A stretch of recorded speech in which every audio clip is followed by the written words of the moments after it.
sociedad dominicana ha consumido casi 6 décadas detrás de una identidad democrática perdida. Los actos de terrorismo de que han sido víctimas los civiles últimamente, que se le puedan atacar al gobierno. La corrupción sí puede ser enfrentada. Los presidentes nunca dicen nada. ¡Que viva la República Dominicana! Generaciones sacrificaron sus vidas para darnos la libertad que hoy tenemos. Sobre una artificiosa imagen de progreso y crecimiento económico, somos en el mundo una de las sociedades más desiguales, corruptas y pobres.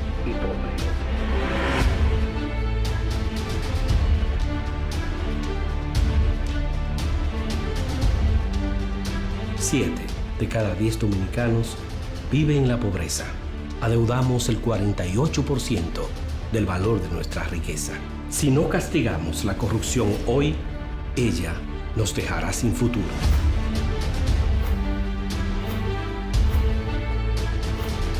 Todos seremos igualmente responsables de la quiebra moral de una nación sin rumbo. El 9 de diciembre, Día Internacional contra la Corrupción, todos los dominicanos encenderemos las luces de nuestros autos en protesta nacional en contra de la impunidad. La verdad brillará. 9 de diciembre, enciende la luz de la esperanza. Súmate a esta cruzada nacional, no a la impunidad. Masada, espacio de acción colectiva. El corrupto a la cárcel. Estamos con José Luis Taveras. Y usted diría, bueno, ¿cuál es la razón por la cual tenemos a este abogado, además de todo, presidente de Masada aquí? Precisamente por el video que acabamos de ver y porque queremos conocer un poquito más sobre el tema de la corrupción, lo que significa y cómo estamos en sentido general en todo estos menesteres, como diríamos, de la corrupción. Muy buenas noches, señor Taveras. Gracias por estar con nosotros. Gracias, José Ernesto, por la invitación. Debe considerarte privilegiado y no lo asumas como una ínfula, sino que soy una persona de muy reservada exposición pública y la presión de tu papá me trajo hasta aquí. Así que gracias por la invitación. El agradecimiento es nuestro porque definitivamente ese video se ha tornado viral, pero más adelante hablaremos de qué se trata todo esto, porque antes de llegar ahí, José Luis, nosotros realmente queremos saber cuál es, en el sentido general y a nivel de tu óptica, qué es la corrupción y cómo andamos como país en este tema. Bueno, quiero que te hable francamente, desde mi perspectiva. Claro que sí. Muy personal, andamos muy mal. Probablemente los datos que nos reportan los índices macroeconómicos sean confortantes y tranquilizadores. Pero yo creo que se está incubando, políticamente hablando, una situación de crisis, de consecuencias insospechadas. Yo podría decirte que en términos alegóricos contemplo el cuadro de la situación nacional como un volcán que se encuentra activado, en inminente erupción. Si nosotros examinamos dónde estamos en el presente y regresamos hacia atrás, hurgando en el pasado más inmediato, 20 años atrás,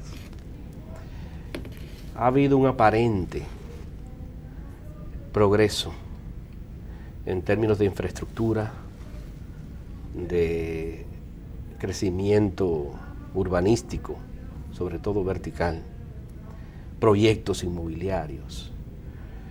Eso transmite una artificiosa e imprecisa señal de progreso. Sin embargo, ese aparente progreso está contrapuesto en dirección contraria a una verdadera involución en términos institucionales. Y creo que, sin ser apocalíptico, te puedo decir que tengo mis aprehensiones. Un país que ha perdido puestos que ya había ganado, relativamente cómodos dentro de la región de América Latina, en índices de desarrollo humano, ha venido en los últimos 5 años reportando un decrecimiento y en algunos casos un colapso. Una deuda externa que casi ronda los 28.000 millones de dólares, lo que representa para el cierre de este año un proyectado 48% del PIB nominal. Y en el presupuesto que se sometió en el Congreso, ascendente a 630.000 y algo millones de pesos, solamente 180.000 van a ser destinados al pago de los servicios de esa onerosa y gravosa deuda externa.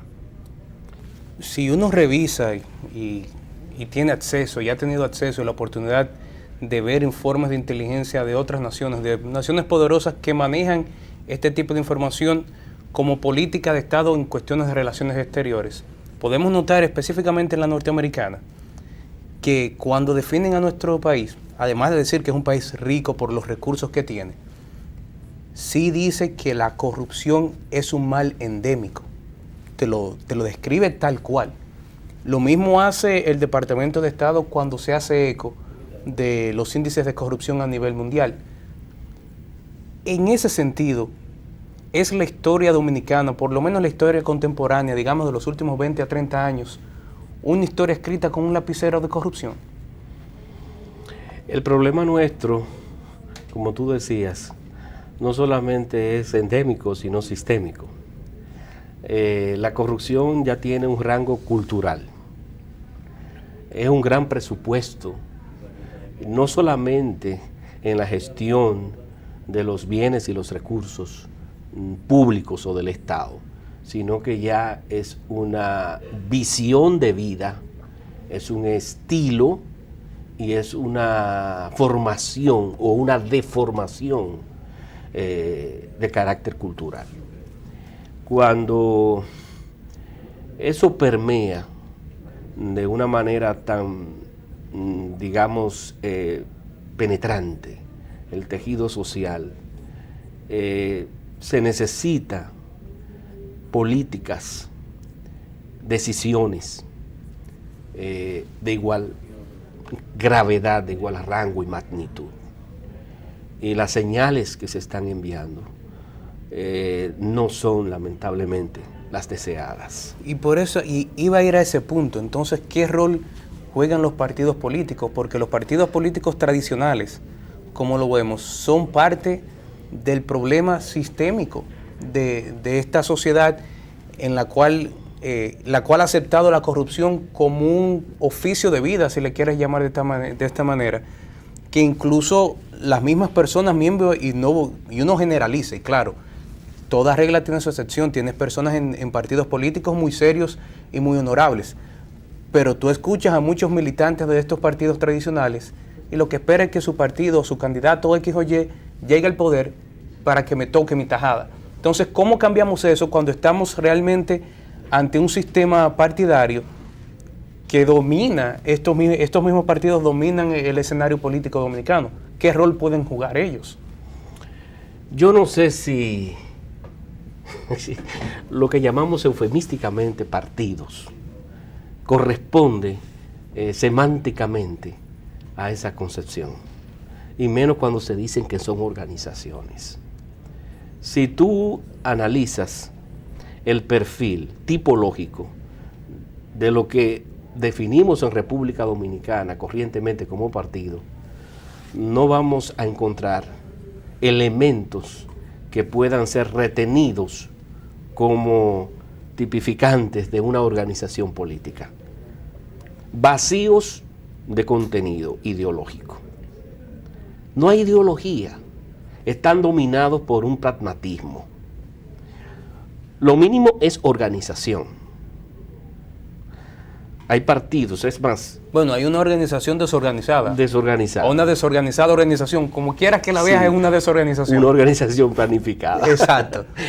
Pero ninguno de los partidos conoce a su militancia, ni tiene control, ni registro real, ni actualizado de su militancia. Partidos políticos sin mística. Yo pienso que más que organizaciones, los partidos son simbologías de carácter marcario. Me atrevo a llamarle empresas. Para allá voy. Más que organizaciones ideológicas que se suponen que deben ser agentes promotores de los cambios en el poder y en la oposición, los partidos se han convertido, yo siempre he hablado de franquicias. ¿Qué es la franquicia? Bueno, sencillamente es un concepto de el comercio que te da distintividad, sentido de singularidad y reconocimiento de marca. Sencillamente, por ejemplo, en el seno del PRD hubo una disputa que dio lugar a un fraccionamiento partidario. ¿Y cuál era el objetivo? El hacho, la simbología. Una facción quedó con la simbología. ¿Por qué? Porque no hay un liderazgo autónomo a esa simbología que pueda encarnar el concepto ideológico que contiene esa simbología distintiva y marcaria como franquicia política en sí mismo. Entonces, ¿qué es lo que se vende? El PRD. Partido Reformista, eso ni hablar. Eso, más que partido, fue un sentimiento.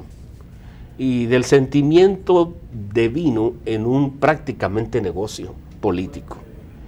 Y el único partido es el oficial, que ha devenido lamentablemente en una estructura corporativa de enriquecimiento y donde ha burocratizado, ha estilizado, ha enriquecido ese caudillismo personalista y absoluto, ilustrado, que encarnaba en un momento la era Exacto. de Balaguer y los demás caudillos.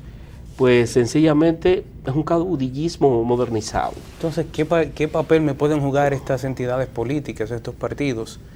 En Ahora mismo lucha? una retranca. Y la dinámica de la historia y la propia dialéctica irán determinando su desaparición, su dilución y su progresiva sustitución por espacios nuevos. Y yo creo que... Pero tú estás consciente que ahora mismo cualquier PRDista o PRMista o PLDista regañadiente está diciendo cómo que voy a desaparecer, cómo está atado mi futuro como partido a no ser más y a cesar de existir. E incluso, y en eso yo estoy muy de acuerdo contigo, no creo que el cambio en términos de sistema gubernamental, en términos de combatir la corrupción, sea parido por ninguno de los partidos tradicionales. Estoy totalmente convencido de eso, es mi opinión muy personal. Sí, claro. Pero entonces, el que te está escuchando, que es miembro de esos partidos, ¿qué le puedes decir? Pues está escuchando dar un pronóstico de básicamente de desaparición total. Bueno, mira, lo que pasa es lo siguiente. Mi valoración compromete un análisis mucho más profundo y de fondo. Los partidos son elementos de un sistema y lo que está en crisis es el sistema. Y consecuentemente, los partidos como accesorio de ese conjunto desdibujado que es el sistema que nos hemos dado, está agotando sus reservas. Su ciclo de vida. Su ciclo de vida. Debió haber clausurado. Y esa fue la gran oportunidad perdida. Si hay algo que honestamente yo no le perdono al PLD, fue la oportunidad de recibir, y en las condiciones en que se recibió, de la mano de los dos grandes caudillos del siglo XX, el relevo. El acto fue en coyunturas muy hostiles, traumáticas y adversas en ese momento, pero la simbología era importante.